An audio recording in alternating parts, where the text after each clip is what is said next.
Brush guards, sometimes also known as bull bars, grille guards or bumper bars, act just like a cowcatcher on a freight train. These bars push aside debris and absorb its impact while protecting a truck's front end and add a little toughness to its visuals.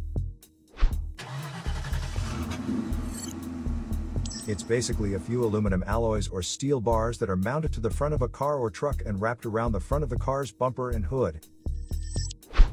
A faulty brush guard may cause damage to the grille, headlights, hood, and fenders from branches, bushes, animals, and other objects in a collision. It is still okay to drive if you find this symptom in your car, but you should check up on this matter in the next service.